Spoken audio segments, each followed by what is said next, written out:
ensonga y'obutalotalo mwe bannamawulire mwe abagiteekawo tewali lutalo lwonna okuleka ng'oŋŋamba nti okola ekituufu luba lutalo okola ekituufu bwe luba lutalo then tuli mu lutalo era tulina okubeera mu lutalo nga tulwanyisa enguzi nga tulwanyisa obulyake nga tulwanyisa obwannakyemalira lwo luba lutalo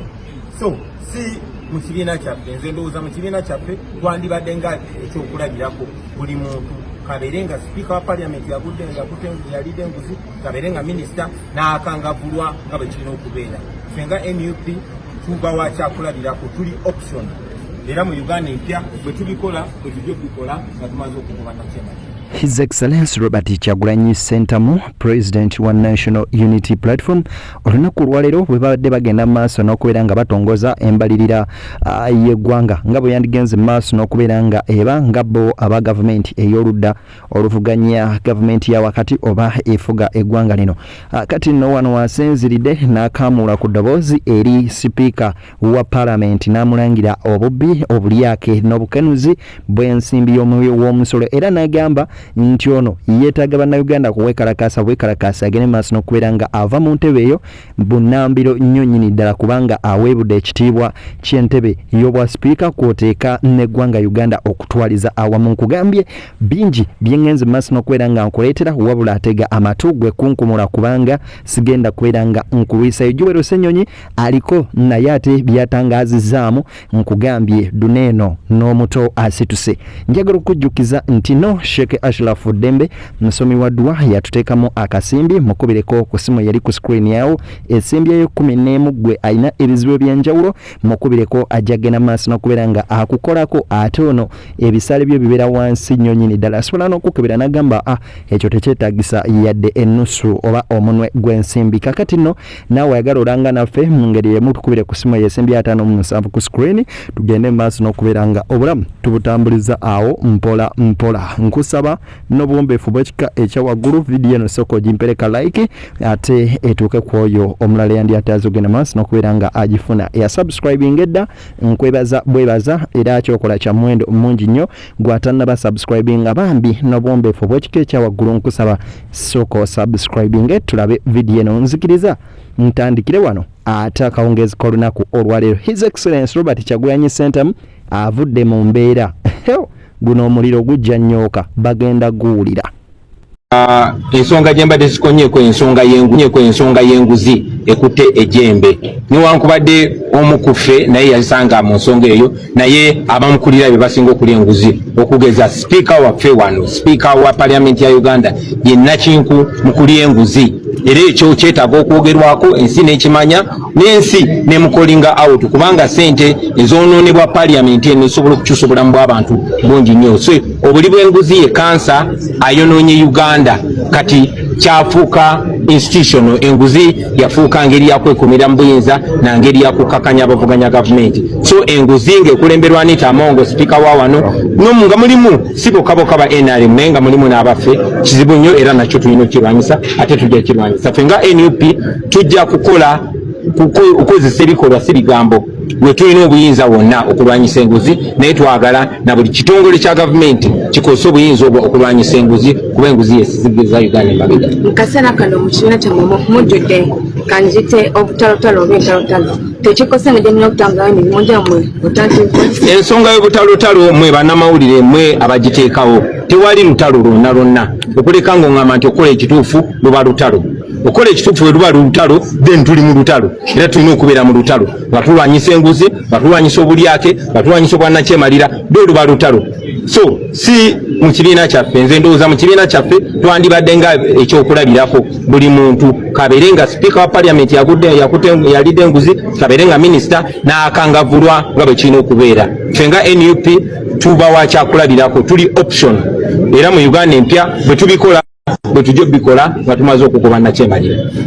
Biki byogera ku bigambo bya Honorable Nkuuka bye yagamba nti wa under siege? Saagala nnyo kukendeeza kwogera kwange kukukakanya ate kusa ku bamemba bange benkulembera mu kibiina. Njagala nnyo njogere ku nsonga ezigasa eggwanga lyonna. Kati budget eno si ya NUP yokka wabula reflectinga ekifaananyi kya opposition yonna. So saagala ensonga za NUP ate nziyingize mu bibiina ebirala njagala njogere ku kintu ekigasa eggwanga lyonna lyonna si kibiina kyokka nga NUP eno akamudde eddoboozi eri abo abagenda maaso n'okubeera nga benyigira mu bukenuzi obuliyake okugenda maaso n'okubeera nga bakozesa buyafesi kwoteeka ensimbi y'omuw'omusolo nga kwe kuli memba w'ekibiina kyatwala ekya NUP Mathias Mpuga Nsamba gwe bagamba aveyo yeetonde ku miliyoni 5 ezagenda maaso n'okubeera nga alya n'agaana okugenda maaso n'okubeera nga yeetonda kwoteeka okuzizaayo nonno agamba si wakuzibira oba kutayira muntu yenna ku liiso wabula okola ekyo ekituufu okusinziira ku Joel Ssenyonyi ate ono naye aliko omuliro gwagenze maaso n'okubeera nga akuma nkusaba kwetegereze laba vidiyo eno n'obukakamu obw'ekika ekyawaggulu okugamba nti tuwagiddwa Sheikh Ashraf Dembe okutuusaako bino byonna mukubire ku simu y'esembi ya 11 ate subscribinga ku channel yaffe eno Beyond the Newsroom katutandike ate ne Joel tulabe byatugamba leero twanjudde eri eggwanga embalirira eyaffe nga bwe tugiraba tetuyise alternative budget kubanga mwezi gw'omukaaga okiba mati yakasajja ajja kwanjula eri eggwanga budget eya gavumenti naye nga tetunatuukawo awo ffe twagadde tubalage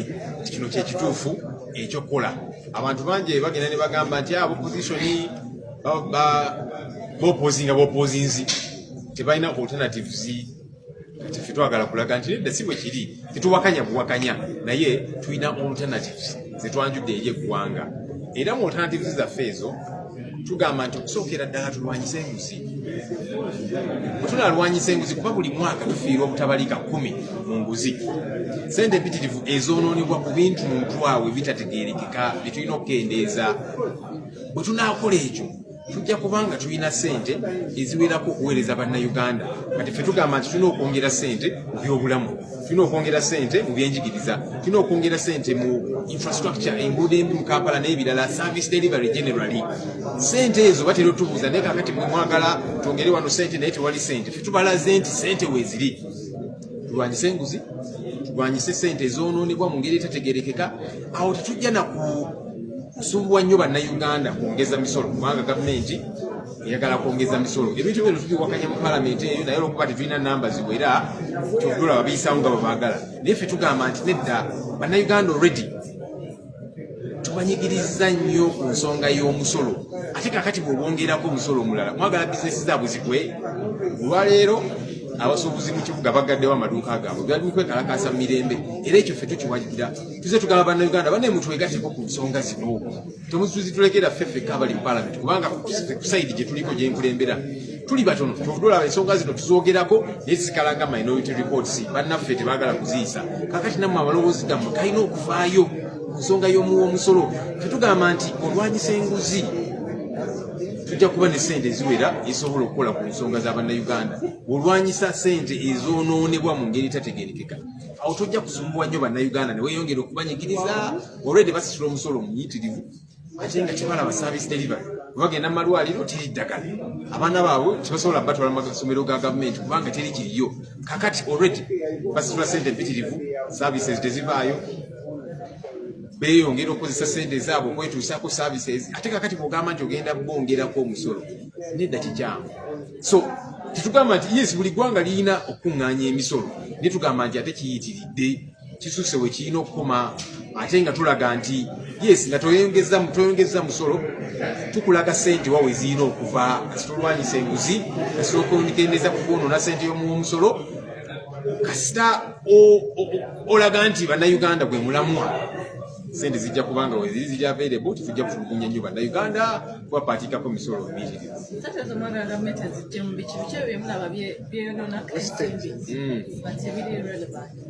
nga bwe nkugambye nti ekyokutandikibwako okufuna sente okukola bino bye tugambye nti twongeze bajeti y'ebyobulamu y'ebyenjigiriza service delivery n'ebirala sente zisooka ozijja wali ozibbibwa mu nguzi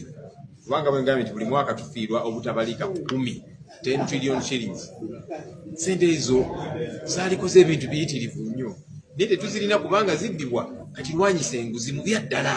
si kujogerako bwogezi mwami Museveni agenda n'ayogera ku nguzi n'atabuka naki naye ate bw'amalizaawo ali mu kwolereza ababbi ba ssente y'omusolo awo nomuleke temukwatako IGG abantu bano bagendeko mpola kubanga at least sente baziteeka wano bona obalemerako sente zibabbe bajja zitwala ebweru kakati ki kyogamba exactly so awaliwo sente empitirivu zisobola okutaasanga eggwanga ne tuzeeyambisa. Ekyokubiri, sente empitirivu ezoonoonebwa. Otunuulira presidential advisors abayitirivu bakola ki? Kubanga abasinga ku bo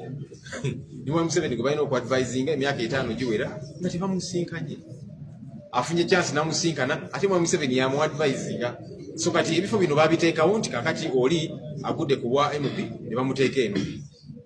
Bamuje kuba minisita ne bamuteeka eno. Tebalina kyamaanyi kye bakola naye basigala bafuna omusaala. Kikyama otonoonawo sente empitirivu. N'otunuulira aba RDC abayitirivu, deputy RDC, n'abawadde amamotoka galina okusaabisingibwa, baminisita bayitirivu, n'otunuulira sente mwa Museveni zaakozesa. Nedda kisuse. Munayi ne parliament eno gye tutuulamu. Nene, ge mazima twogera amazima. Ate kakati tuwulira baagala okuleeta proposals okwongeza districts. Oyongeza districts ne constituencies ne zeeyongera naki nedda. Tugendeze ku appetite yaffe y'okuteekawo zi districts zino n'okwongera kugamba parliament okugigeza ekitasaanidde. Kubanga ne districts zino ezimu ezaatondebwawo empya tezirina na sente ziziddukanya. Districts ezimu empya tezirina na bitebe byazo headquarters. Kakati oba oteekawo zaaki bannayuganda kye baagala service delivery. Zimba amalwaliro, zimba amasomero, kola ku nguudo bye bibaluma. So si kubawuddisa nti kakati wetunagawa district service delivery ejja kujja nedda ebyo bya bulimba. Sinzira ku Joel Osenyonyi agamba bo ng'embalirira yaabwe ebadde esinzidde ku ebyo ebigenda maaso n'okubeera nga birina kye byongera ku ggwanga n'okulitwala maaso so si kuliza mabega. Mwe baligenda maaso n'okubeera nga mungoberera beyond the newsroom atakuumira mpeera agende maaso n'okubeera nga abankuumira tujja genda maaso n'okubeera nga tuddamu tukwasaganya ensonga ate ez'enjawulo. Nkugamba nti gwayagala okulanga naffe tukubireko ku noti 7 4 2 6 157 beyond the newsroom ojjaba olina omukulu yennyini kabwejumbira tugende maaso n'okubeera nga tukwasaganya business akumata kumira mpeera tusinkane mu vidiyo enaddako.